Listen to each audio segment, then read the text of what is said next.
ভাই ভাই আপনার রেস্টুরেন্ট উঠে এলেন।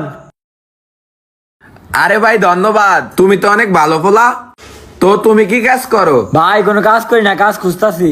ও আচ্ছা, আমি তোমার একটা কাজের ব্যবস্থা করে দিমু, তুমি করবা? হ্যাঁ ভাই করবো। আচ্ছা ওঠো।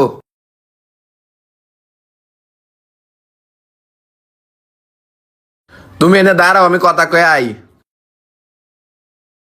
জাহিদ ভাই, ওইটা আমার ছোট ভাই, আপনার দোকানে যদি একটু কাজে রাখতেন। আমার দোকানে তো লোক আছে, যেহেতু আপনি বলছেন আপনার ছোট ভাই, তাহলে রাখা যায়। মাসে কত টাকা বেতন দিবেন? 5,500 টাকা। আচ্ছা ভাই, তোর কাজের ব্যবস্থা করে আলাইছি, যা মন দিয়ে কাজ করবি যা।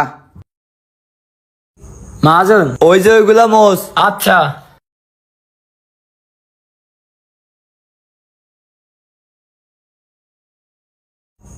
আজকে তো কাজের 1 মাস হয়ে গেছে, যাই মহাজনের কাছে যা বেতনটা লিয়ে আরি। মহাজন 1 মাস তো হয়ে গেছে, আমার বেতনটা দেন। বেতন? তোমার ভাই তো আগেই 2 মাসের অ্যাডভান্স বেতন লয়ে গেছে। জাহিদ ভাই, আমি খুব অসুস্থ, ডাক্তারে কইছে অপারেশন করা লাগবে, 2 মাসের অ্যাডভান্স যদি দিতেন। অ্যাডভান্স দেওয়া লাগবো 2 মাসের? এই নাও, এখানে 11,000 টাকা আছে। আচ্ছা ভাই। আ যা কাম কর,